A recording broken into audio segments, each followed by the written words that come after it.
Bom dia, irmãos.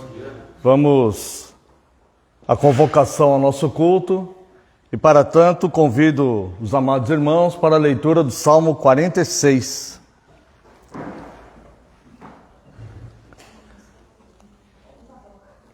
Assim faremos a convocação para este culto e iniciaremos a adoração e o culto ao nosso Deus. Salmo 46. Deus é nosso refúgio e fortaleza, socorro bem presente nas tribulações. Portanto, não temeremos, ainda que a terra se transtorne e os montes se abalem no seio dos mares. Ainda que as águas tumultuem e espumejem, e na sua fúria os montes se estremeçam. Há um rio cujas correntes alegram a cidade de Deus, o santuário das moradas do Altíssimo. Deus está no meio dela, jamais será abalada. Deus a ajudará desde antemanhã. Bramam nações, reinos se abalam, ele faz ouvir a sua voz, e a terra se dissolve. O Senhor dos exércitos está conosco. Deus de Jacó é o nosso refúgio. Vinde, contemplai as obras do Senhor, que assolações efetuou na terra. Ele põe termo à guerra até os confins do mundo, quebra o arco e despedaça a lança, queima os carros no fogo. Aquietai-vos e sabei que eu sou Deus. Sou exaltado entre as nações, sou exaltado na terra. O Senhor dos exércitos está conosco. O Deus de Jacó é o nosso refúgio. Quero convidar a amada congregação que se coloque em pé. Louvemos a Deus com o Salmo 46.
Convido a amada congregação para, com toda a sinceridade do nosso coração, buscarmos, numa oração súplice, a presença do nosso Deus, para que Ele possa receber este culto, receber adoração nesta manhã. Oremos uma oração de invocação. Pai grande, altaneiro, excelso e sublime, Deus Pai, Filho e Espírito Santo, Senhor de toda a glória, Deus que merece justamente toda homenagem, todo louvor, toda adoração, Deus santo e perfeito, justo e compassivo, Deus misericordioso, Senhor Deus, Criador dos céus e da terra. O Senhor está no seu santo templo e nós queremos nos unir, ó Deus, a todo aquele que o adora em espírito e em verdade, para prestarmos um culto verdadeiro ao Senhor. Somente o Senhor é Deus, Deus vivo, grande e precioso. Nós, no entanto, Senhor, somos falhos e pecadores, reconhecemos isso e lhe pedimos, Deus, perdão pelas nossas falhas e pecados. E lhe pedimos, Deus, que o Senhor continue, pela Tua misericórdia, nos assistindo, Deus, nos guardando, provendo, Deus, a nós tudo aquilo, Deus, que necessitamos. E nesse momento, Deus, nós queremos nos concentrar única e exclusivamente em cultuá-lo, em adorá-lo. Portanto, Deus, todos os atos deste culto, nós queremos consagrar ao Senhor, que tudo seja para glorificar o Teu nome, e que se for da Tua graça, Deus, a Tua palavra venha nos instruir, ó Deus, pelo Teu favor, para que nós possamos ser edificados, Deus, no crescimento da fé no Senhor.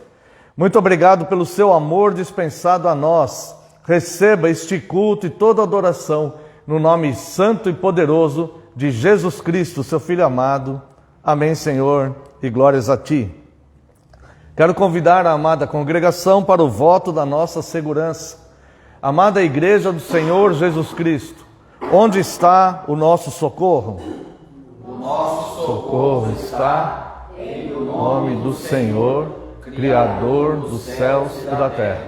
Graça a vós outros e paz, da parte de Deus, nosso Pai, e do Senhor Jesus Cristo. Os amados irmãos podem assentar-se. Convido a amada congregação para a leitura da Santa Lei de Deus, livro do Êxodo, a partir do capítulo 20, ou melhor, no capítulo 20.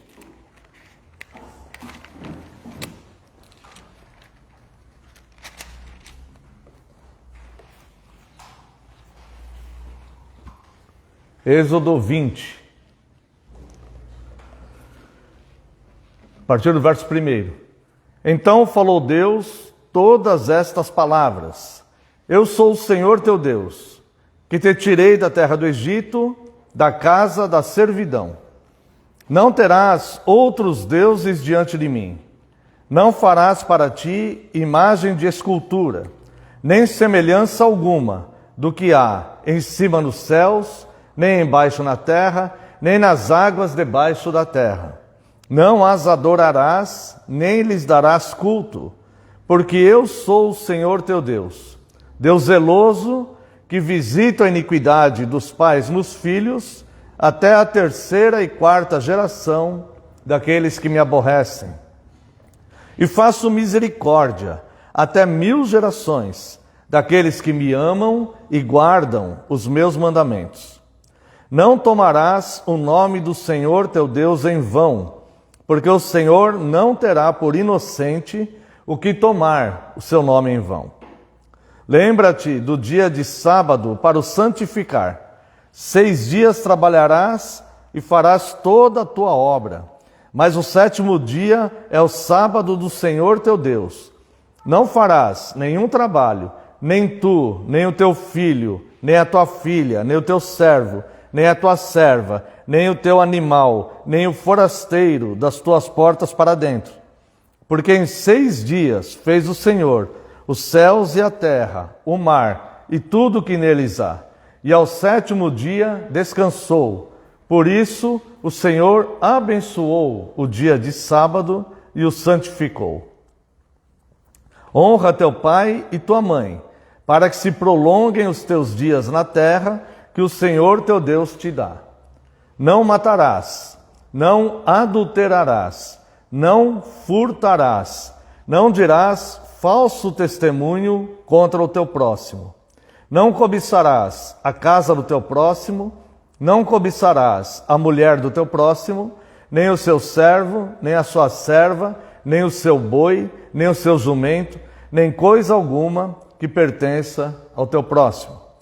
Gostaria de mencionar apenas algumas poucas palavras acerca do 6º mandamento, que está aqui no verso 13. Não matarás.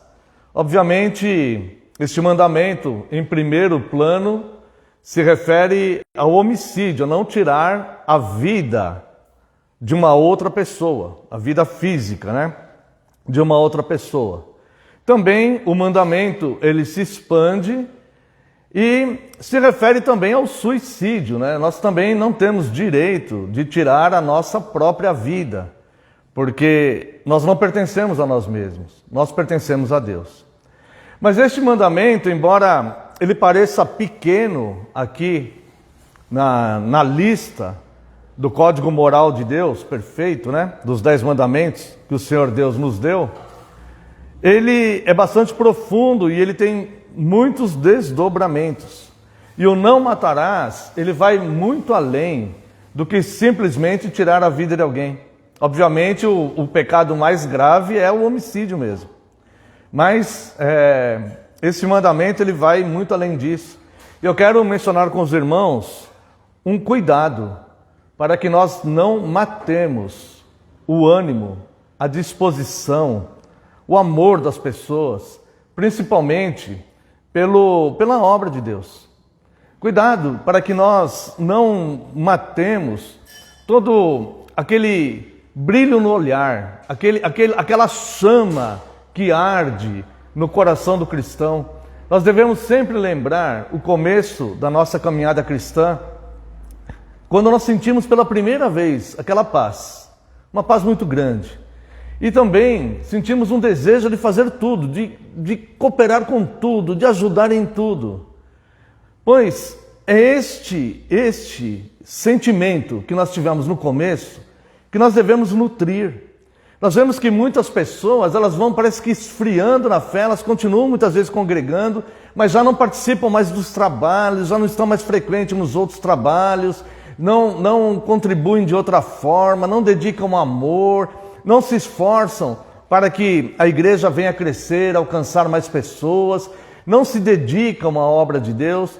Isto, irmãos, pode se tratar de um suicídio espiritual, onde a pessoa, claro, nós devemos evitar muitas vezes, né, de não matarmos o ânimo, como eu disse, o amor e a disposição que os nossos irmãos têm na obra. Mas nós também devemos cuidar para que nós não matemos esses elementos em nós mesmos. O 6º mandamento, ele é bem amplo e bem profundo. E o 6º mandamento, ele vem falar da prioridade que Deus faz sobre a vida. Deus prioriza a vida em todas as suas instâncias. Ou seja, o bater do coração, o respirar, mas também o agir, o amar, o ter bom ânimo. Nós vemos muito isso no Novo Testamento. O Senhor Jesus, pelo Novo Testamento inteiro, os evangelhos inteiros, o Senhor Jesus dizia: tende bom ânimo, faça as coisas com bom ânimo, tenha um ânimo no sentido de servir de fato a Cristo. Então, o Senhor Deus, ele prioriza a vida em todas as suas nuances, em todas as suas instâncias, não só a vida física. Tá bom, eu não vou matar ninguém, então não vou quebrar o 6º mandamento. Não, não é só isso. É um mandamento bem profundo mesmo, onde nós devemos cuidar também do nosso próprio amor, para que o nosso amor não esfrie, para que o nosso amor não morra, para que aquela alegria de servir a Deus, e a palavra de Deus diz que nós devemos servi-lo com alegria, que aquela alegria de servir a Deus nunca esteja ausente de nós. A nossa vida, irmãos, as situações que nós passamos no dia a dia, elas não podem estar vinculadas com o nosso serviço piedoso a Deus. Não pode estar vinculado. Nós não podemos, por causa de compromissos que eu tenho na minha vida secular, eu não vou trabalhar para Deus, não vou servir a Deus. Porque eu estou passando problemas com a minha família, eu não vou servir a Deus. Não, é porque eu tenho compromisso com a minha família, então não vou servir a Deus. Não, irmãos, a vida secular, ela não pode embaraçar o nosso serviço piedoso a Cristo. O autor da carta aos Hebreus, ele fala que não se deixe embaraçar por nada. Porque há uma nuvem de testemunhas que tenazmente nos assedia. Então, estão à nossa volta, ao nosso redor. E essas pessoas, elas só vão crescer na fé, ou melhor, elas terão uma chance, de fato, de crescer na fé, ao vermos a nossa dedicação e o nosso compromisso com Deus. Quando essas pessoas percebem, as pessoas que estão ao nosso redor, percebem que o nosso compromisso não é tão profundo assim, eu vou ser sincero, irmãos, eles nos veem como hipócritas. Eles podem não falar, mas eles nos veem como hipócritas. Porque eles falam, vai na igreja, fala de Cristo, mas ele mesmo, quando ele quer fazer alguma coisa, Cristo fica em segundo plano. Quando ele quer, a igreja fica em segundo plano. Essas pessoas percebem.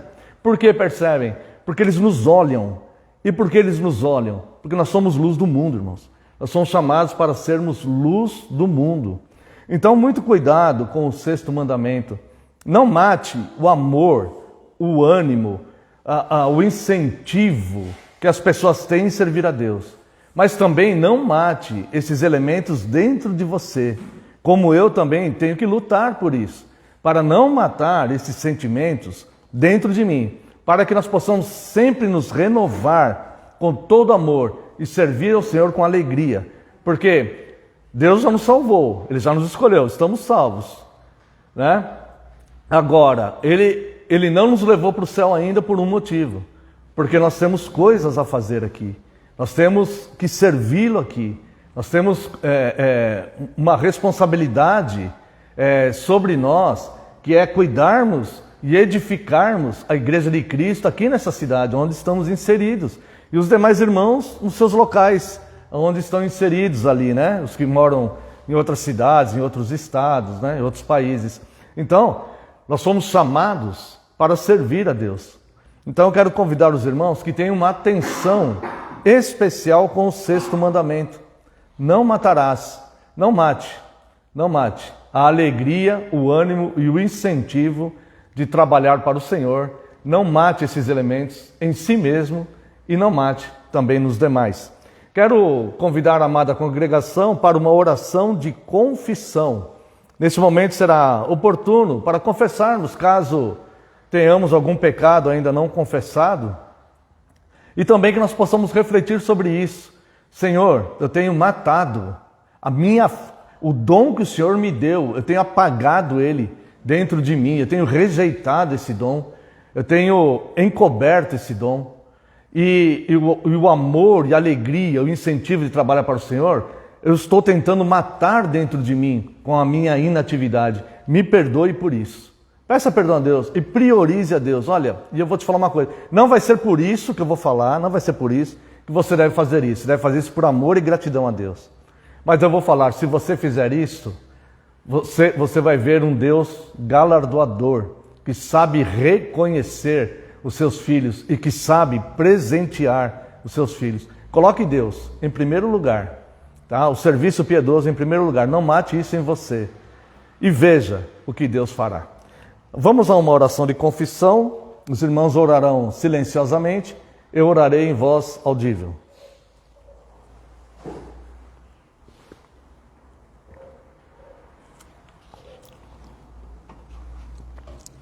Deus precioso e santo, eterno, justo, misericordioso, tão misericordioso que preza mais a misericórdia do que o juízo, embora seja tão justo quanto misericordioso. Mas o Senhor nos ama de tal forma que o Senhor preza mais a misericórdia do que o juízo. O Senhor está, segundo a sua palavra revelada, disposto a fazer misericórdia com todos aqueles que se submetem ao Senhor. que se arrependem de ser pecadores, todos aqueles que reconhecem que têm falhado no serviço piedoso, ao servi-lo, Deus, e que querem se retratar diante do Senhor. O Senhor é um Deus extremamente misericordioso, a ponto que as suas misericórdias se renovam a cada manhã, e são elas, as tuas misericórdias, a causa de não sermos consumidos. Nós não somos consumidos, Deus, porque somos boas pessoas, porque não há bem nenhum em nós. Não somos consumidos porque somos justos, porque não temos justiça própria. Nós não somos consumidos porque nós trabalhamos e provemos o alimento para a nossa casa. Não, não é por isso. Mas é porque o Senhor é o provedor e é porque o Senhor é misericordioso. E então, Deus, nós reconhecemos que se temos vida, é porque o Senhor nos dá. E nós queremos retribuir, ó Deus, retribuir com gratidão, servindo ao Senhor piedosamente. Portanto, Deus, nós pedimos perdão por toda a nossa negligência, Deus, pelo bem que poderíamos ter feito à sua casa de oração, ó Deus, a sua santa igreja estabelecida nessa cidade, e não fizemos, e não estamos fazendo. Por isso nós pedimos perdão ao Senhor, ó Deus, e lhe pedimos que o Senhor nos levante, Deus, nos dê força e ânimo, para que voltemos às primeiras obras. Clamamos a Ti, que o Senhor não remova, Deus, de nós o candeeiro, mas que nós possamos, Deus, nos retratar diante do Senhor, nos erguermos, nos levantarmos e caminharmos, Deus, no serviço, ó Deus, que o Senhor tem colocado nas nossas mãos para realizarmos a Tua obra aqui neste lugar. Perdão, Deus, porque somos de fato falhos e pecadores e apelamos, Deus, pelas Tuas muitas misericórdias, porque desejamos e ansiamos, queremos a bênção do Teu perdão. Somente o Senhor tem o poder de perdoar pecados, e isso para que os homens o temam. E sabemos que negligenciar a Tua obra é um grave pecado. Por isso lhe pedimos, Deus, perdão por esta falha que nos envergonha. E lhe pedimos, Deus, que o Senhor nos dê oportunidades para nos retratarmos e o servirmos, Deus, com alegria e com entusiasmo. Muito obrigado pela Tua graça e amor. Obrigado pela bênção do Teu perdão. No nome santo de Jesus nós oramos. Amém. Nós vamos louvar a Deus com um cântico, o cântico Minha Oferta. E durante este cântico, aqueles que sentiram o desejo de estar ofertando, este momento será oportuno. Louvemos a Deus.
Convido a amada congregação para analisarmos o dia do Senhor 24.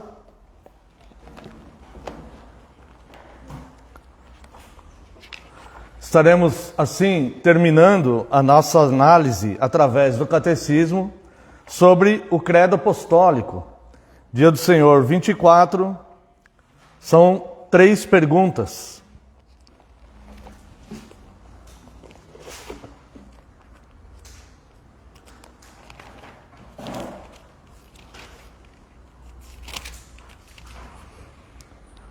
Pergunta 62. Mas por que as nossas boas obras não podem ser a nossa justiça diante de Deus, ou pelo menos parte dessa justiça? Resposta: porque a justiça que pode subsistir diante do juízo de Deus deve ser absolutamente perfeita e totalmente de acordo com a sua lei.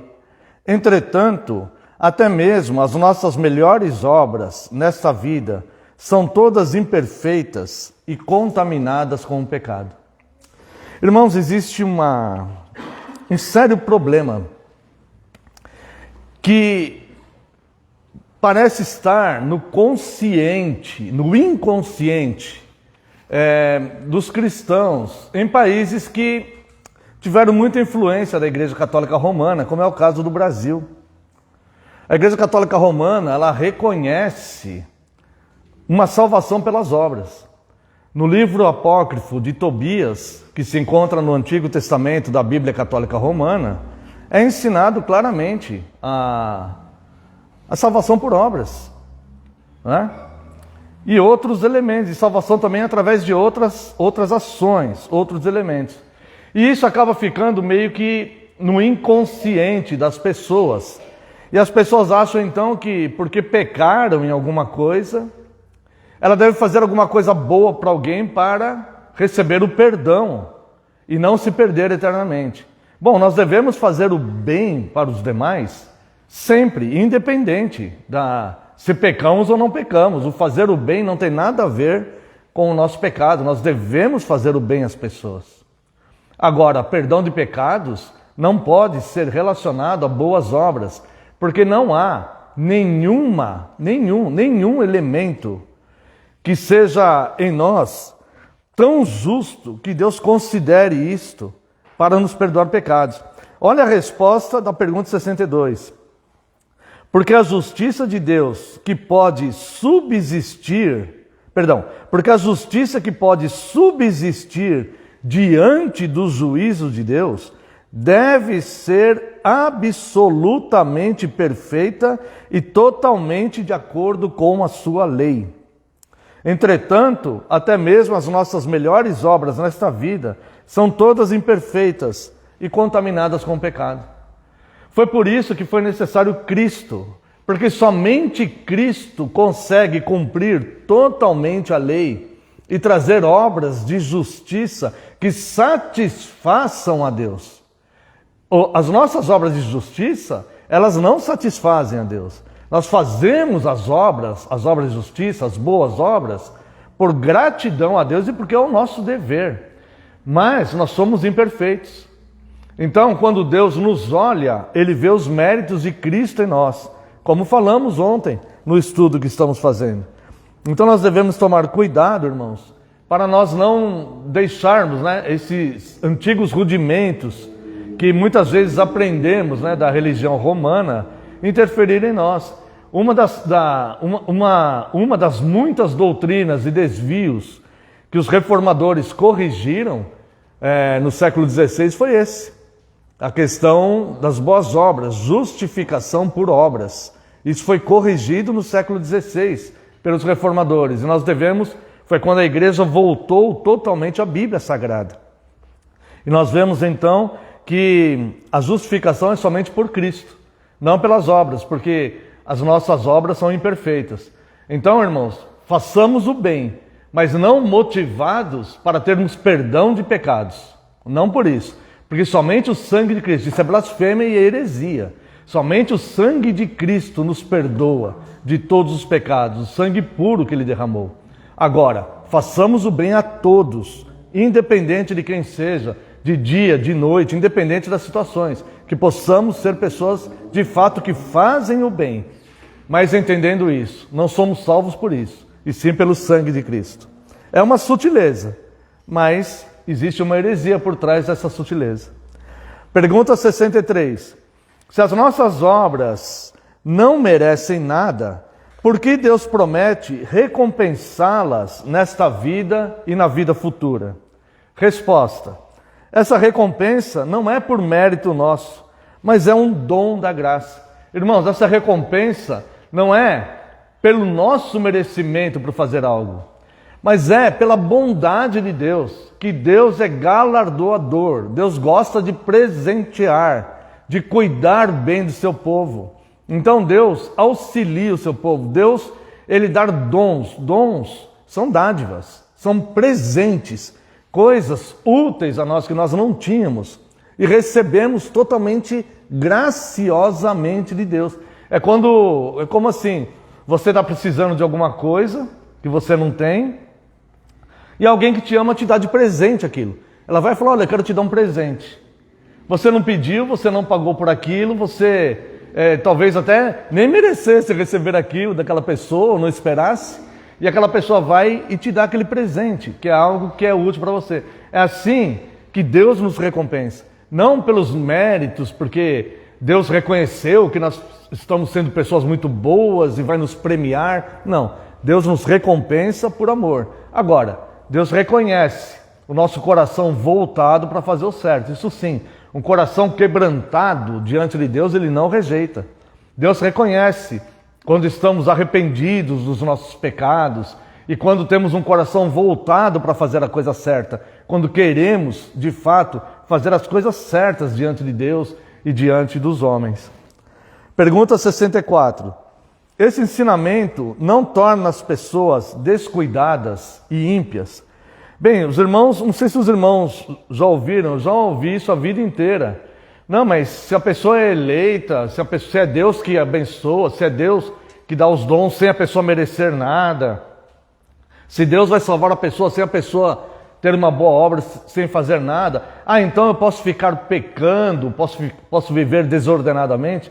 É claro que não. Porque nós não fomos eleitos para vivermos desordenadamente. Nós fomos eleitos para glorificarmos a Deus, para vivermos, para andarmos nas boas obras que Ele preparou de antemão. E o eleito é aquele que persevera na fé, e ele vai perseverando sempre em fazer a coisa certa, né? Então, a pergunta é, esse ensino não torna as pessoas descuidadas e ímpias? Resposta, não, pois é impossível que os que são enxertados em Cristo, pela verdadeira fé, não produzam frutos de gratidão. Olha só como ele fala aqui, é impossível que aqueles que estão enxertados em Cristo não produzam frutos de gratidão. Por que os autores do catecismo falam isso? Veja aqui, no Evangelho de Lucas, quero convidar os irmãos, Evangelho de Lucas, capítulo 6, é o verso 43 a 45. O Senhor Jesus aqui, Ele fala algo que é muito importante para o nosso conhecimento, para o conhecimento sobre pessoas, sobre o que é o ser humano. E até mesmo o conhecimento sobre nós mesmos, para nós nos retratarmos diante de Deus. Então olha só o que Jesus fala aqui. Não há árvore boa que dê mau fruto, nem tampouco árvore má que dê bom fruto. Porquanto cada árvore é conhecida pelo seu próprio fruto. Porque não se colhem figos de espinheiros, nem dos abrolhos se vindimam uvas. O homem bom, do bom tesouro do coração, tira o bem. O mal, do mau tesouro, tira o mal. Porque a boca fala do que o coração está cheio. Então, note que existe aqui uma essência. Existe aqui um gênero. Na verdade, dois gêneros. Duas essências e dois gêneros. Aquele que está a boa árvore e a má árvore.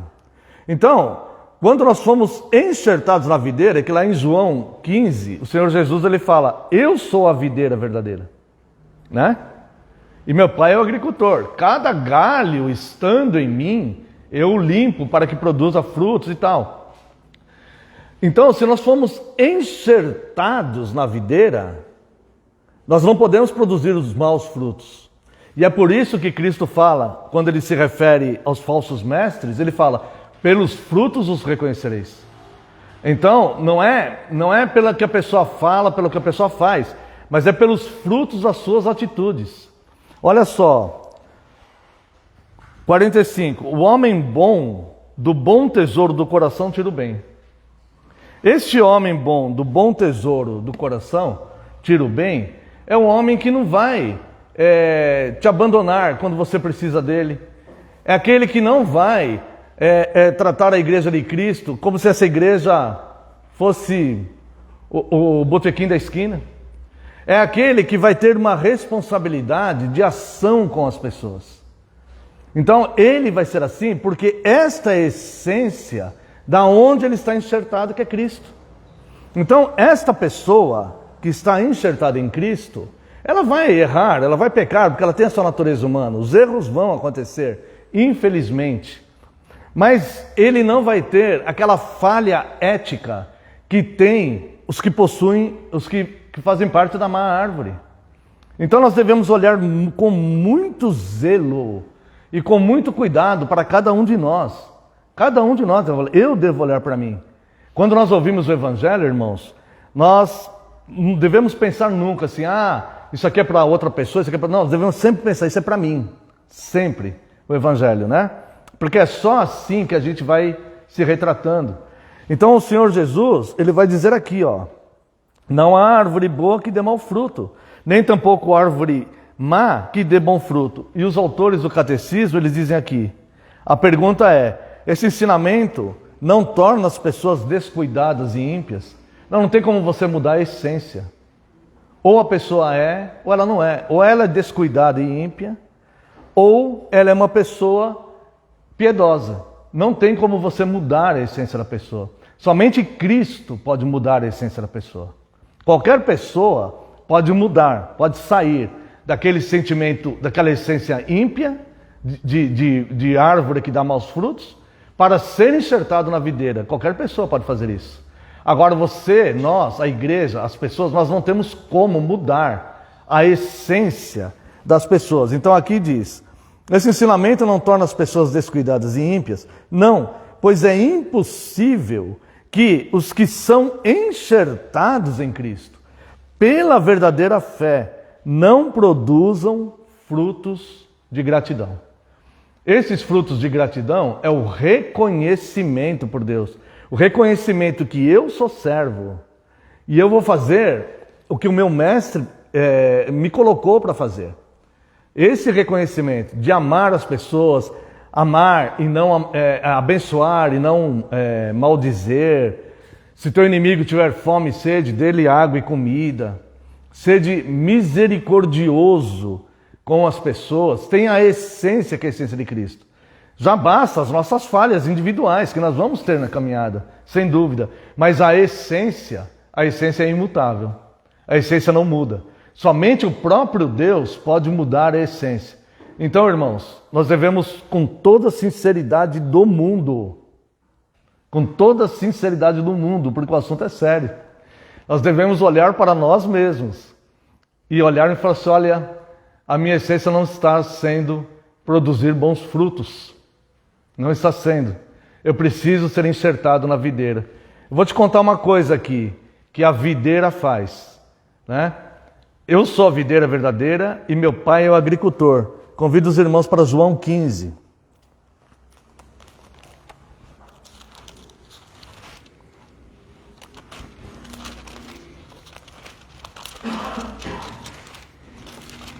Medite nisto. Verso 1. Senhor Jesus aqui ensinando. Eu sou a videira, ou seja, o próprio Cristo. Eu sou a videira verdadeira e meu pai é o agricultor. Todo ramo que estando em mim não der fruto, ele o corta. E todo que dá fruto, limpa, para que produza mais fruto ainda. Vós já estáis limpos pela palavra que vos tenho falado. Permanecei em mim, e eu permanecerei em vós. Como não pode o ramo produzir fruto de si mesmo, se não permanecer na videira, assim nem vós podeis dar, se não permanecerdes em mim.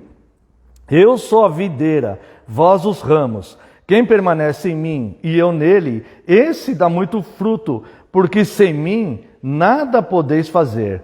Se alguém não permanecer em mim, será lançado fora, à semelhança do ramo, e secará, e o apanham e lançam no fogo e o queimam. Aqui está se falando de destino eterno, está falando de inferno mesmo, irmãos, no verso 6. Então olha só uma coisa que acontece aqui.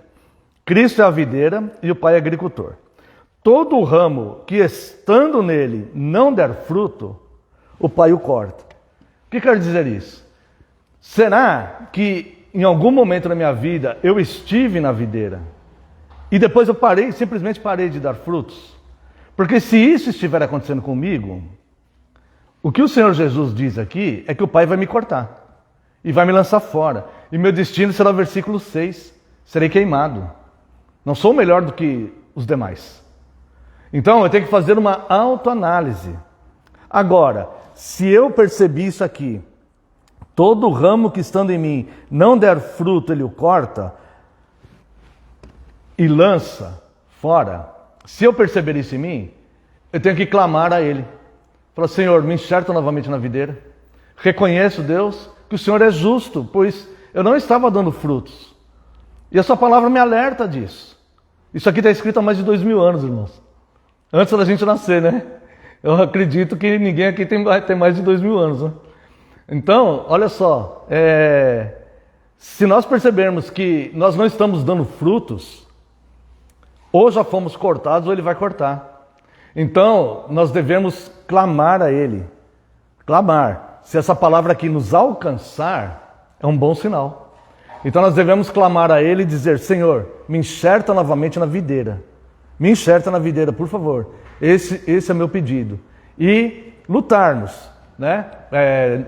Lendo a palavra, desenvolvendo em nós que aquele amor venha nos inundar novamente.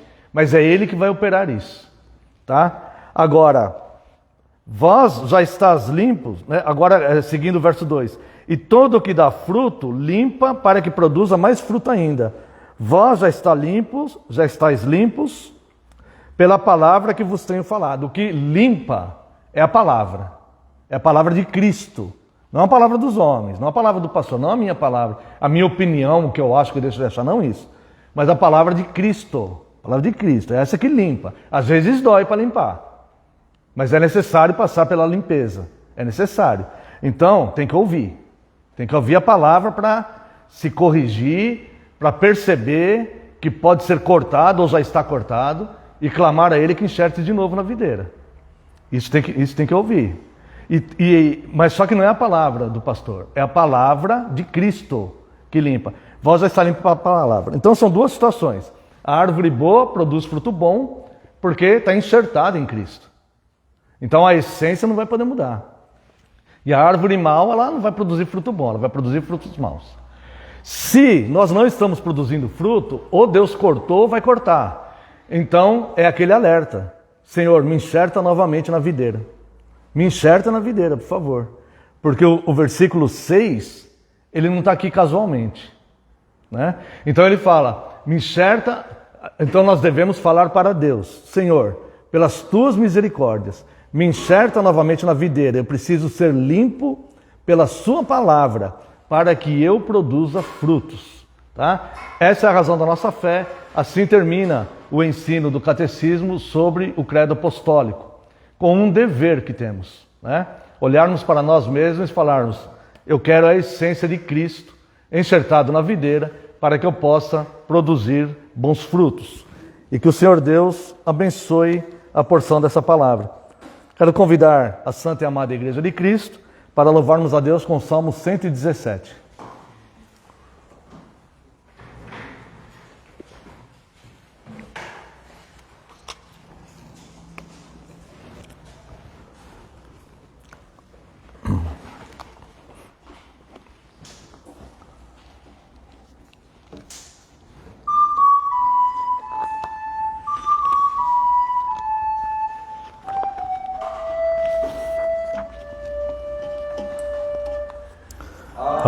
Ao Senhor Deus rendei louvor, todos os povos adorai, dai louvores, ó gentios, porque tão grande é o seu amor, sua misericórdia em nós, do Senhor fidelidade para sempre permanece. Aleluia.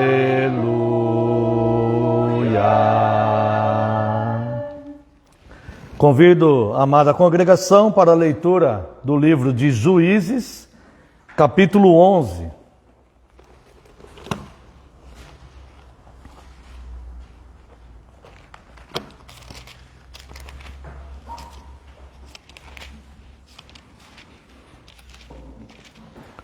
Faremos a leitura a partir do verso 29.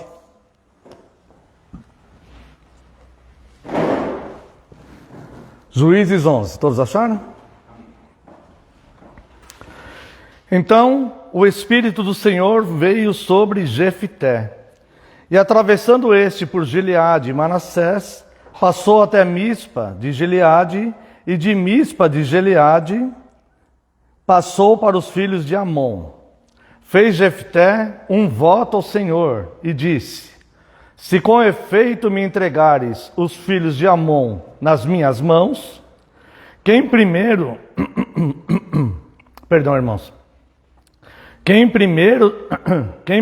da porta da minha casa sair, desculpa aí, acho que eu tenho um pouco de água aqui, né?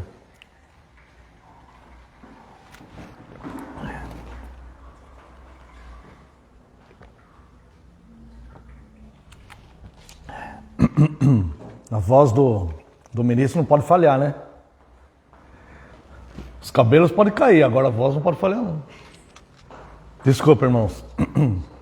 Vamos ler novamente desde o começo. Deixa eu só garantir aqui.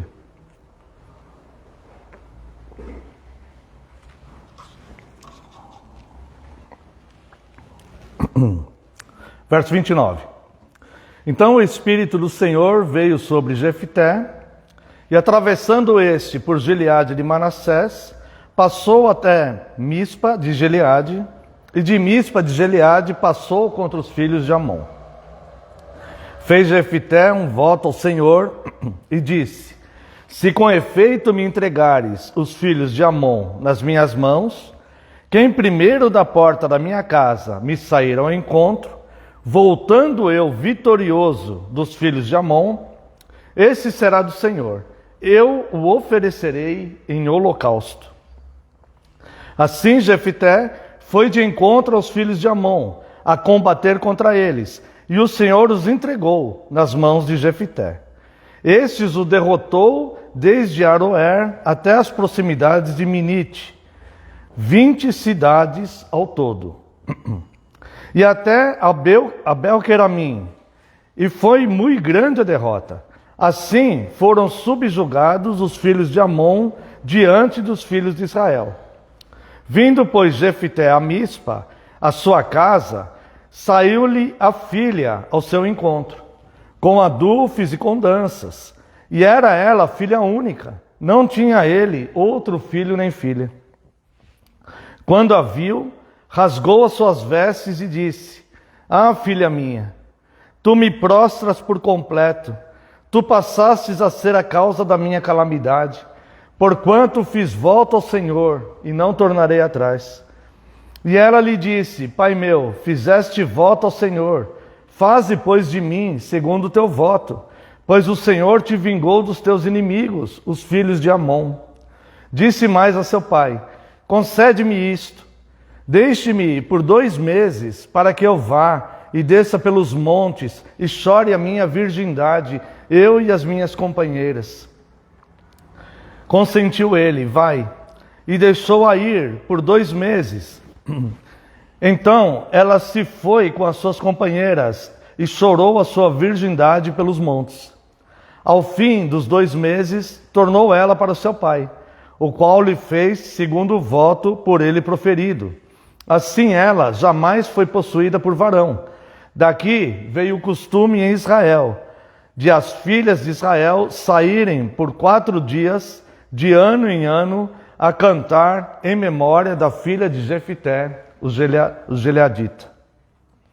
Quero deixar como tema desse sermão o verso 39.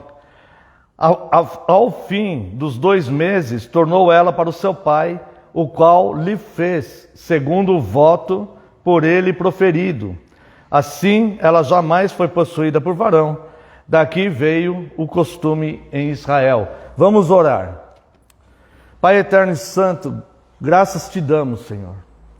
Graças te damos pela sua imensa bondade para conosco. Graças te damos, Deus, pelas suas infinitas misericórdias, pela sua graça, Deus, pelo seu amor por nós. Muito obrigado, Deus. Muito obrigado pela forma que o Senhor cuida da sua igreja, do seu povo. Muito obrigado, Deus. Muito obrigado por Cristo. Neste momento, Senhor, nós estamos diante da tua santíssima palavra, ansiosos para receber do Senhor a instrução. Nós, Deus, precisamos da instrução que vem do Senhor. E para isso, Deus, para que isso aconteça, só será possível se o seu Santo Espírito iluminar essa palavra em nossos corações. Por isso, Deus, eu clamo a Ti, eu rogo a Ti, que eu diminua, que eu desapareça nesse momento, Senhor. E só prevaleça a Tua palavra, que pelo Teu favor e graça, Deus, somente o Teu Santo Espírito fale através de mim nesta manhã. Repreenda qualquer palavra que não venha do Senhor, que nem saia dos meus lábios. Mas eu só fale aquilo, Deus, que for determinado pelo Senhor, com a Tua graça e pela iluminação do Teu Santo Espírito. Que nesse momento, portanto, eu lhe peço, eu diminua e só prevaleça a Tua palavra, porque a Tua palavra é a verdade. No nome santo e poderoso de Jesus Cristo é que oramos. Amém, Senhor. Amada Igreja do Senhor Jesus Cristo, venho-vos proclamar Cristo, o general, o justo juiz, que julga com verdade e justiça. O livro de Juízes relata fatos ocorridos num período de 350 anos, ou seja, desde a conquista de Canaã, até os tempos de Samuel. Trata-se de líderes, esses juízes eram líderes que lutavam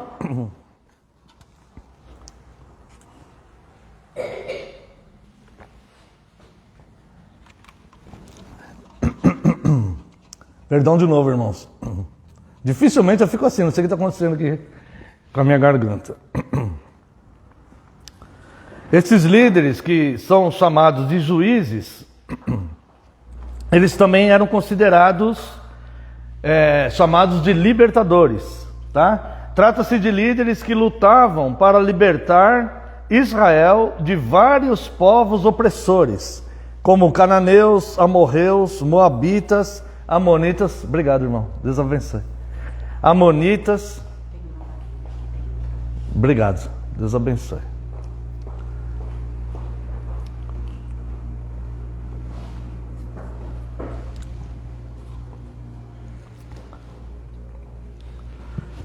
Vou começar de novo. O livro de Juízes relata fatos ocorridos num período de 350 anos antes de Cristo, desde a conquista de Canaã até os tempos de Samuel. Trata-se de líderes que lutavam para libertar Israel de vários povos opressores: cananeus, arameus, moabitas, amonitas, amalequitas, amorreus e filisteus. O primeiro juiz foi Otiniel, que viveu logo após a geração de Josué, e o último juiz foi Sansão, que viveu mais ou menos no começo dos dias de Samuel. A atuação desses juízes era uma atuação militar, eram chamados juízes e também libertadores. Quero convidar os irmãos para verem aqui no capítulo 3, os versos 9 e o verso 15. Capítulo 3, verso 9. Clamaram ao Senhor os filhos de Israel, e o Senhor lhes suscitou o libertador, que os libertou, Otiniel, que é o primeiro juiz, filho de Kenaz, que era irmão de Calebe, e mais novo do que ele. Verso 15. Então os filhos de Israel clamaram ao Senhor, e o Senhor lhes suscitou o libertador, Eude, homem canhoto, filho de Gera, benjamita. Por intermédio dele enviaram os filhos de Israel tributo a Eglon, rei dos Moabitas. Então, esses juízes, a atuação deles era a atuação militar. E eles eram reconhecidos também como libertadores. Cada um desses juízes tinha essa atuação militar diante do povo, libertando o povo desses povos opressores. Apenas Débora, que foi uma juíza que se encontra ali entre os versos 4 e 5, que não tinha ação militar, ela apenas julgava os litígios do povo. Importante observar, o livro nos mostra que sem a instrução das Escrituras, o homem comete grandes loucuras em nome de boa intenção. Preste atenção nisso que eu falei agora, tá? O objetivo deste livro aqui, o que mais este livro nos ensina, é que sem Deus, sem a instrução de Deus, o homem comete as piores loucuras movido por boas intenções. Por boas intenções. É o que acontecia no tempo do livro dos Juízes. O livro dos Juízes vai mostrar que é necessário a instrução de Cristo. É necessário um rei supremo que pastoreia e governa o seu povo. Veja aqui alguns comentários sobre o afastamento do povo. O povo se afastou do conhecimento de Deus. Veja aqui no capítulo 2, verso 6. Havendo Josué despedido o povo, foram-se os filhos de Israel, cada um a sua herança, para possuírem a terra. Serviu o povo ao Senhor todos os dias de Josué e todos os dias dos anciãos, que ainda sobreviveram por muito tempo depois de Josué, e que viram todas as grandes obras feitas pelo Senhor a Israel. Veja aqui, nos dias de Josué e daqueles anciãos que viveram muito tempo depois de Josué, o povo conhecia Deus e vivia segundo as instruções de Deus. Não havia loucura. Se você ler o livro dos Juízes, você vai ver que só tem loucura aqui. Os homens faziam verdadeiras loucuras. Mas, enquanto estavam quando Josué e os anciãos da geração de Josué estavam vivos, isso não acontecia. Por quê? Porque Josué e os anciãos da geração de Josué instruíam o povo. Agora note o que aconteceu.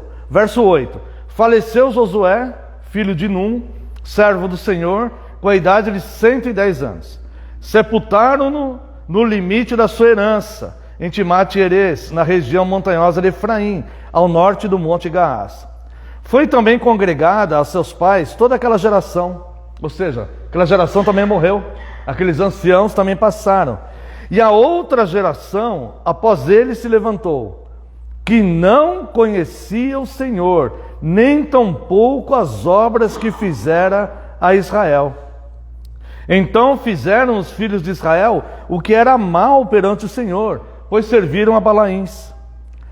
Deixaram o Senhor, Deus de seus pais, que os tirara da terra do Egito, e foram-se após outros deuses, dentre os deuses das gentes que havia ao redor deles, e os adoraram, provocaram o Senhor a ira. Porquanto deixaram o Senhor e serviram a Baal e a Astarote, pelo que a ira do Senhor se acendeu contra Israel, e os deu nas mãos dos espoliadores. Percebe agora o porquê que aqueles povos tanto oprimiam o povo de Deus na era dos juízes? E o próprio Deus levantou libertadores depois para libertar o povo? Mas o próprio Deus os entregou nas mãos daquele povo, porque eles viraram as costas a Deus. Entregou na mão dos espalhadores, que os pilharam, e os entregou nas mãos dos seus inimigos ao redor, e não mais puderam resistir a eles. Por onde quer que saíam, a mão do Senhor era contra eles, para o seu mal, como o Senhor lhes dissera e jurara, e estavam em grande aperto. Verso 16: suscitou o Senhor juízes que os livraram das mãos dos que os pilharam. Então Deus levanta esses juízes. Os irmãos perceberam aqui como que a situação foi ficando? Quando morreu Josué e morreu aquela geração de anciãos, o povo estava sem instrução na palavra. E ao ficar sem instrução na palavra, começaram a praticar atos errados e maus. Cada um ia fazendo o que achava certo, tá? Então veja só o que aconteceu aqui. Juízes capítulo 21, para que a gente possa entender bem. Juízes capítulo 21, verso 25. Olha por que essas coisas aconteciam no livro de Juízes. Naqueles dias não havia rei em Israel, cada um fazia o que achava mais certo. É o que está acontecendo hoje no meio cristão. Cada um faz o que acha mais certo. As pessoas abandonaram a Bíblia e a instrução. As igrejas, enquanto instituição, abandonaram os estudos. Cada um faz o que acha mais certo, movidos por boa vontade. Essas pessoas que estão sem a instrução de Deus, cada um faz uma loucura atrás da outra. E é isso que nós estamos vendo aí diariamente nas redes sociais, verdadeiras loucuras que estão sendo feitas dentro de igrejas. E na vida pessoal do indivíduo também é a mesma coisa. Começa a tomar decisões loucas, amalucadas, porque estão sem a instrução de Deus. Então aqui nós vemos isso. Olha só, não precisa ver, mas no capítulo 19, um levita, após a sua concubina ser estuprada, ele esquarteja ela em 12 pedaços e envia um pedaço para cada tribo de Israel. Sabe por que ele fez isso? Porque ele achava reto fazer isso. Ele achou que seria certo fazer isso, porque ele não estava recebendo a instrução de Deus. E pareceu certo aos olhos dele fazer esse protesto, esquartejar a sua própria concubina e enviar uma parte para cada nação, cada tribo de Israel. Além disso, irmãos, uma mulher julgava o povo, que era Débora. Nós vemos lá no capítulo 4, verso 5, o Senhor Deus nunca levantou mulheres para conferir autoridade, para conduzir o povo de Deus. Mas cada um fazia o que achava certo. E aqui vemos Jefité. Jefité era um juiz, mas ele também, como os outros, não recebia a instrução de Deus. Ele fazia parte dessa geração que veio depois de Josué, e também não recebia a instrução de Deus. E o que ele fez? Ele precisava libertar o povo da opressão. Então o que ele faz? Ele faz um voto louco, insensato, absurdo, irresponsável, algo que Deus nunca pediu para o seu povo fazer. O próprio Deus havia o levantado como libertador, o próprio Deus havia levantado os juízes para libertar a nação. E aquele homem então, sem instrução, movido por uma boa intenção, ele ora a Deus e resolve fazer um voto. E qual é o voto insensato, o voto mais insensato que alguém poderia imaginar? Ele fez o voto que ele fez a Deus: se o Senhor me der os amonitas na minha mão, e se eu os vencer, quando eu voltar, a primeira pessoa que sair da minha casa, eu farei um sacrifício e um holocausto. E aí então ele vai para a guerra, e Deus dá os seus inimigos nas suas mãos, porque o próprio Deus o levantou isso para libertar a nação. Olha só como perece por falta de conhecimento. Olha só como passa por angústias e tristezas, e como Jefité mesmo disse, calamidades, por falta de instrução na palavra de Deus. O próprio Deus o havia levantado para libertar o povo, ou seja, Deus iria entregar o povo na mão dele. Seria certo ele orar: Deus, Senhor, vá comigo, Senhor, me proteja, Senhor, guarde a nação, Senhor, me dê os inimigos nas minhas mãos, Senhor, me ajude nisso, Senhor, sou fraco, se o Senhor for comigo, terei coragem. Essas coisas seriam perfeitamente cabíveis dentro da fé cristã, dentro da fé em Deus. Mas ele resolve fazer um voto, de uma forma que Deus nunca pediu algo assim. Algo totalmente absurdo. O primeiro que sair da minha casa eu oferecerei em sacrifício, em holocausto, se o Senhor me der a vitória. Como se Deus quisesse ser barganhado. Como se o homem tivesse condição de fazer barganha com Deus. Olha, Deus, se o Senhor me der tal coisa, eu vou no seu culto. Como se Deus precisasse que nós fôssemos no culto. Somos nós que precisamos de Deus, não Deus de nós. Ah, se Deus me der tal coisa, eu fico 21 dias direto indo na igreja. Se Deus me der tal coisa, eu vou ficar 7 domingos indo na igreja sem faltar. Fazendo umas barganhas com Deus absurdas. Aonde está isso na instrução bíblica? E esse homem então ele faz um voto totalmente insano. O primeiro que sair da minha casa oferecerei em sacrifício, em holocausto, porque eu desejo muito essa vitória. E ele foi, e é óbvio que Deus iria dar essa vitória a ele, pois, como eu disse, a Bíblia diz, o próprio Deus o levantou como libertador. E Deus entrega aqueles inimigos na mão dele, uma grande derrota Deus imprime sobre aqueles inimigos, uma grande derrota, diz a Bíblia, e ele então volta feliz para sua casa. Já havia mandado mensageiros. Os mensageiros chegam avisando o que aconteceu. E quando ele está chegando, e os mensageiros dizem: olha, Jefté está chegando, a sua filha, toda orgulhosa pelo grande feito do seu pai, a sua filha jubilando, feliz, alegre, pega dufes e vai tocando e dançando, saindo, fazendo uma festa pessoal para receber o seu pai. E é a primeira que sai da sua casa. E eu imagino Jefté, a expectativa de Jefté com o próprio voto insano, louco que ele fez, movido por uma boa intenção, mas não movido pela instrução de Deus. Imagina a expectativa dele quando estava retornando à sua casa: quem será que vai sair daí? Tinha servos, ele só tinha uma filha única, não tinha filho homem, não tinha outra filha mulher, só tinha uma filha. E ele devia estar na expectativa, tinha servos, né? Ele era o juiz de Israel. Tinha servos, tinha vários ali trabalhadores. Quem será o primeiro que vai sair? Para sua surpresa, a sua filha que não se continha de alegria e de felicidade na emoção, é a sua filha que sai. Olha, irmãos, quero convidá-los ao livro do Eclesiastes, capítulo 5. Eu quero convidá-los a observar bem quem é o Deus que você serve. Eclesiastes capítulo 5, verso 1. Guarda o pé quando entrares na casa de Deus.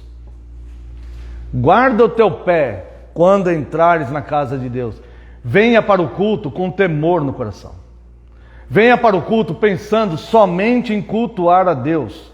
Guarda o teu pé. As outras coisas da tua vida pessoal, questões familiares, questões profissionais, questões boas ou ruins que está cometendo na sua vida, fica tudo lá fora. Guarda o teu pé quando entrares na casa do Senhor. Todos os seus anseios, desejos, euforias, preocupações, temores, inseguranças, medos, sonhos, expectativas, desejos, fome, sede, qualquer coisa pertencente ao teu universo de homem, de criatura, de mulher, de ser criado por Deus, de servo de Deus, fica tudo lá fora. E ao entrar na casa de Deus, entre para adorá-lo. Não fique pensando que hora vai acabar esse culto. Entre para adorá-lo. Entre para ser instruído por Deus, porque isso é vida para você. Entre para receber o perdão de Deus, porque é cura para os teus ossos e para a tua medula. É isso que a palavra de Deus diz. Entre na casa de Deus com temor para adorá-lo e guarde o teu pé e deixa tudo lá fora. E olha só, chegar-se para ouvir é melhor do que oferecer sacrifícios de tolos, pois não sabem que fazem mal. É um simples versículo. E talvez da forma que eu falei, talvez alguém fique chateado. Mas considere no mais íntimo da sua alma. Se Jefité tivesse sido instruído com esse versículo, antes de fazer aquele voto a Deus. Se Jefité, se alguém tivesse falado do jeito que eu falei aqui, para Jefité, antes dele fazer esse voto louco que ele fez, ele não passaria calamidade. A vida dele não acabaria ali, né? A vida dele não teria seu fim ali, porque mesmo que ele tenha vivido não sei quantos anos mais, eu tenho certeza, como pai, eu tenho certeza que a vida dele acabou ali, naquele momento. O que era para ser um dia de festa, de alegria, de vitória. Se alguém tivesse falado esse versículo aqui para ele, essa instrução de Deus, como eu falei para essa igreja que eu amo. Se alguém tivesse se levantado, ó juiz, Jefté, assim diz a palavra do Senhor, guarda o teu pé e não faça votos de louco, é melhor ouvir do que sacrificar. Ouça a Deus e não faça teus votos de louco, porque isso vai ser pesado para você no futuro. Guarda o teu pé e chega a Deus com respeito e reverência. E não faça votos de louco diante de Deus. Seria uma boa instrução para Jefté? Será que Jefté iria agradecer alguém? Se o Jefté pudesse entrar numa máquina do tempo, depois que ele fez aquele voto, depois que ele teve que cumprir aquele voto, se ele pudesse entrar na máquina do tempo e alguém chegasse para ele e falasse isso, será que o Jefté não ia dar um abraço nessa pessoa? Eu iria. Eu iria lá e dava um abraço nessa pessoa. E falava, muito obrigado por você me trazer palavra de vida, por você evitar o mal na minha vida, trazendo a santa palavra de Deus nos meus ouvidos. Porque é melhor ouvir do que sacrificar sacrifícios de tolos. Quantas instruções as pessoas perdem porque não querem ir a um culto, porque estão fazendo qualquer outra atividade e não estão no culto. Quantas instruções a pessoa perde para a sua própria vida porque não quer vir num estudo bíblico, não quer ser instruído por Deus, quer rejeitar o estudo, quando a palavra diz, o louco rejeita o conhecimento. A palavra de Deus diz isso. Jefté, se tivesse lido esse texto, eu vou ler até o verso 5. Guarda o pé quando entrares na casa de Deus. Chegar-se para ouvir é melhor do que oferecer sacrifícios de tolos, pois não sabem que fazem mal. Não te precipites com a tua boca, nem no teu coração se apresse a pronunciar palavra alguma diante de Deus.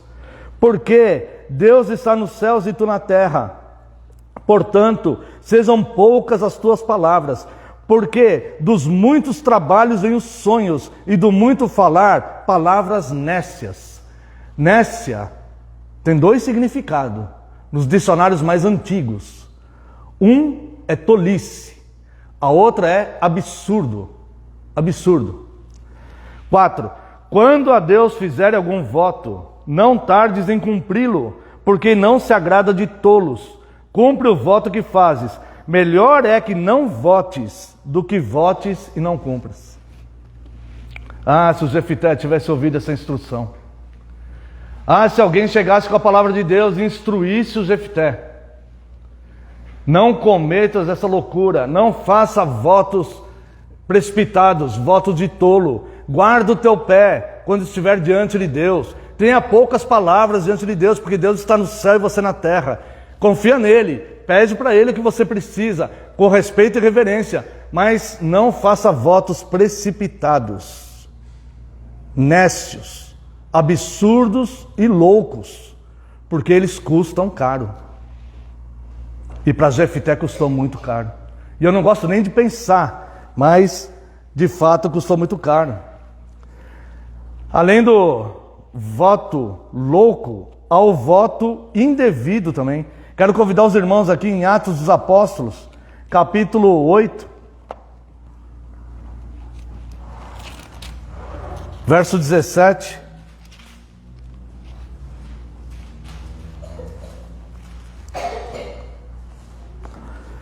Então lhes impunham as mãos e recebiam esses o Espírito Santo.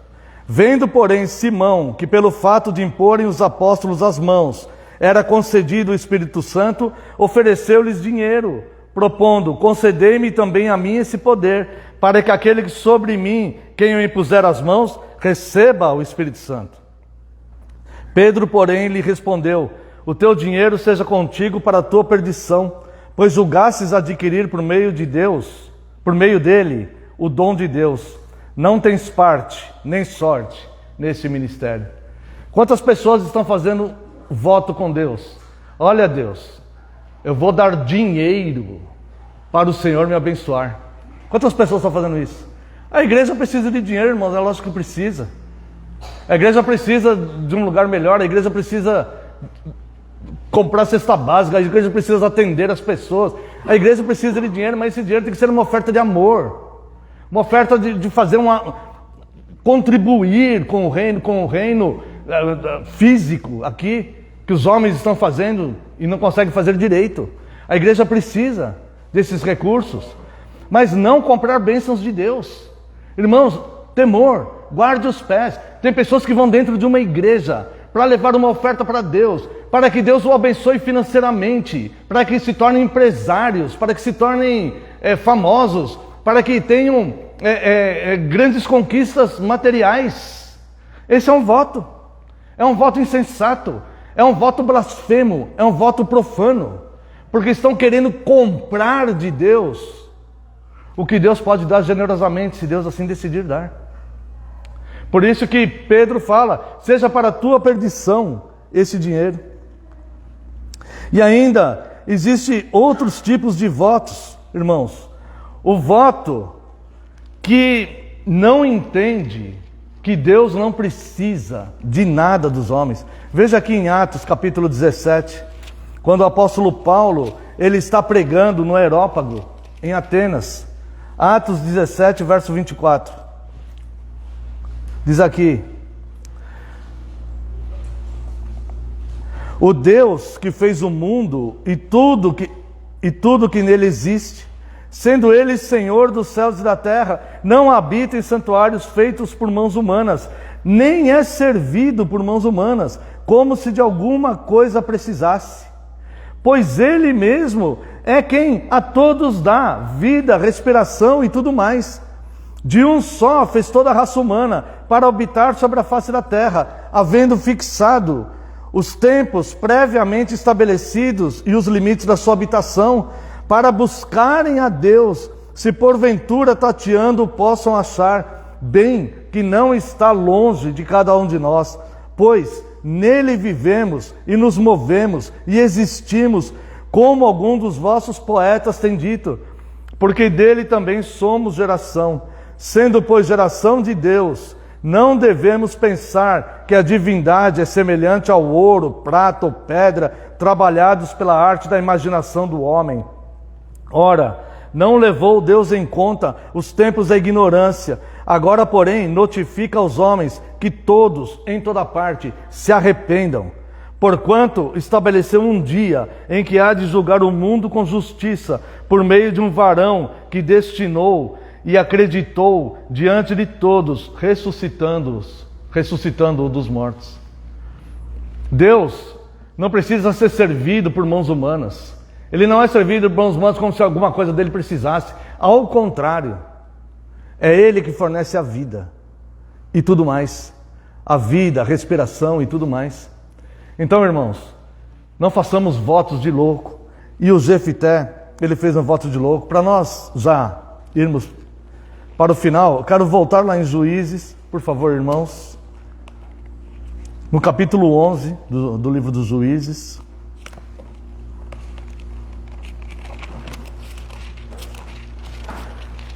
E eu quero ver com os irmãos aqui o verso 1. Verso 1 e verso 2. Era então Jefité, o gileadita, homem valente, porém filho de uma prostituta. Gileade gerara Jefté. Também a mulher de Gileade lhe deu filhos, os quais, quando já grandes, expulsaram Jefité e lhe disseram, não herdarás em casa de nosso pai, porque és filho de outra mulher.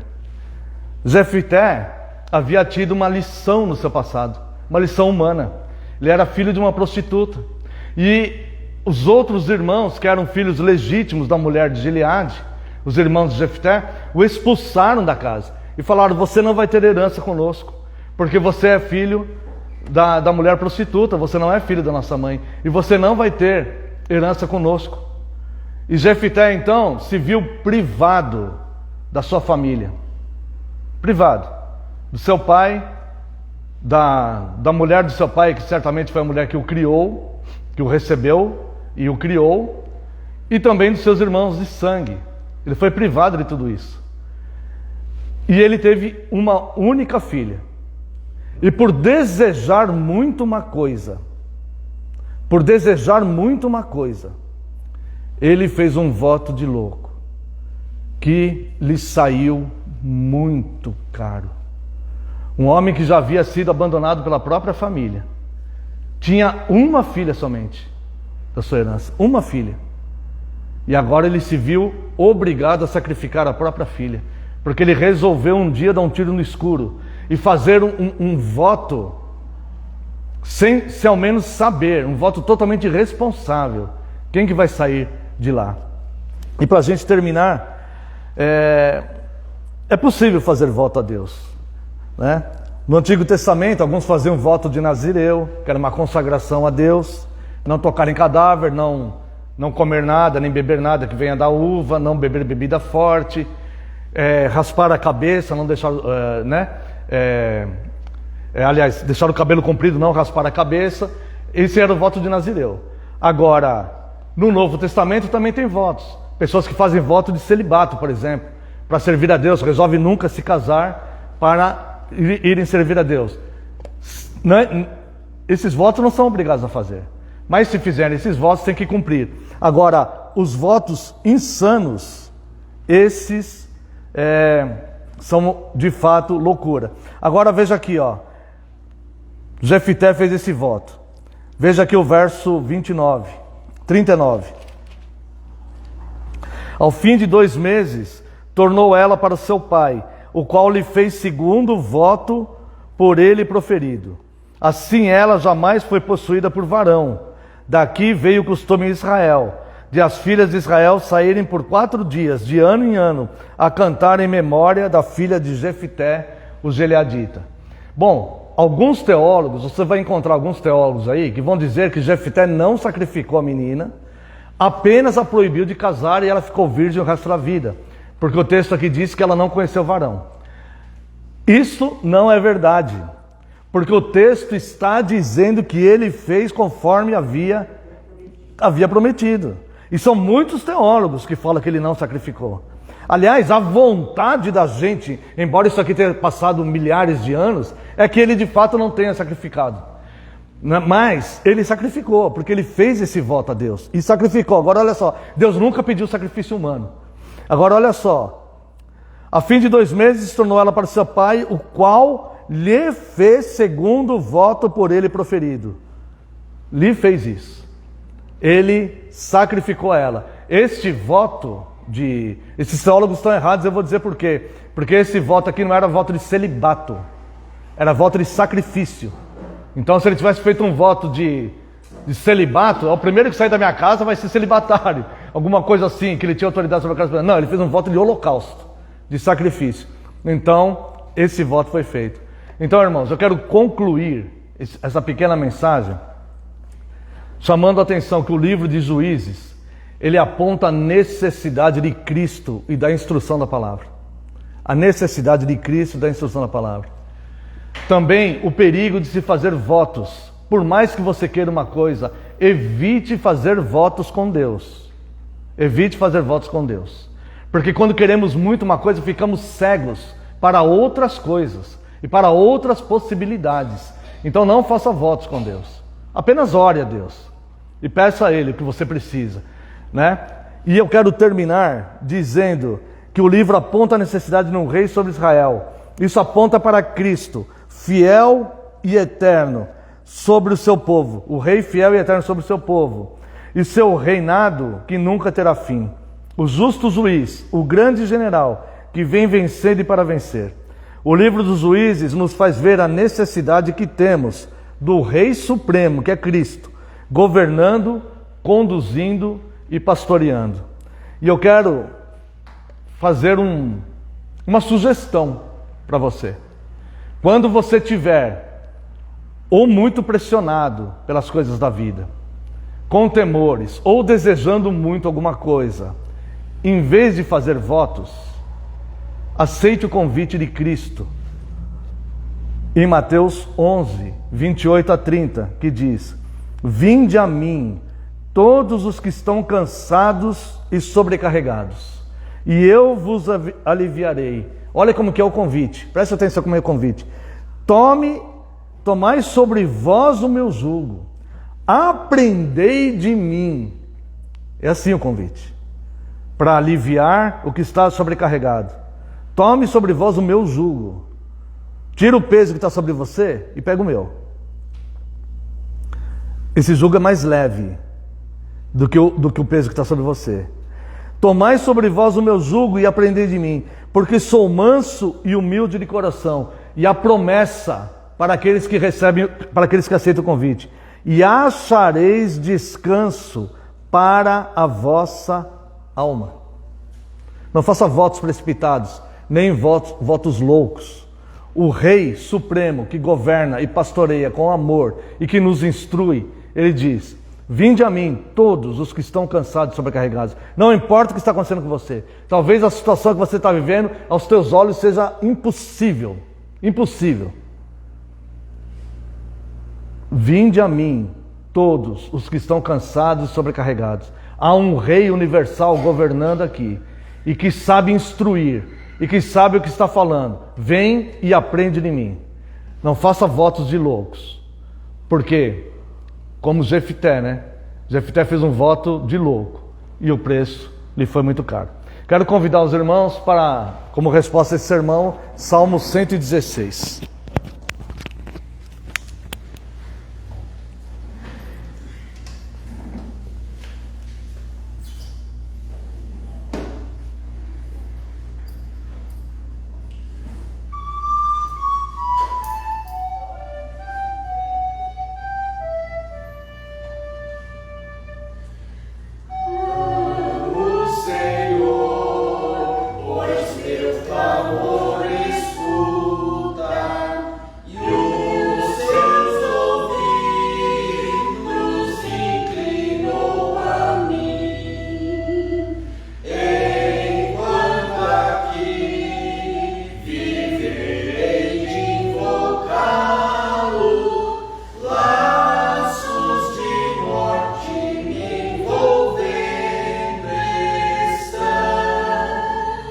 Sim.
os irmãos se coloquem em pé, vamos fazer uma oração. Pai eterno e santo, nós te glorificamos, Deus, pela tua santa palavra e pela tua instrução. Muitas vezes, Deus, nós não reconhecemos o quanto a tua instrução nos livra de males. Mas ao olharmos, Deus, passagens como essa, o que aconteceu com Jefité, por falta de instrução, pois naquela época eles se esqueceram do Senhor e não aprendiam do Senhor. Ninguém os conduzia e cada um fazia o que achava reto. E nós vimos então que ele fez um voto precipitado, coisa que nós podemos evitar, ó Deus, pela instrução da sua palavra. Te agradecemos, Deus, e lhe pedimos, continue nos instruindo. E que, ó Deus, esta comunhão santa na tua casa, nos cultos, ouvindo da sua palavra, nunca nos falte, porque ela é vida e cura para nós, e é também muita prevenção. Muito obrigado pela tua graça e amor. No nome de Jesus oramos agradecidos. Amém, Senhor. Os irmãos podem sentar-se. Eu convido os irmãos para o segundo ato do nosso culto.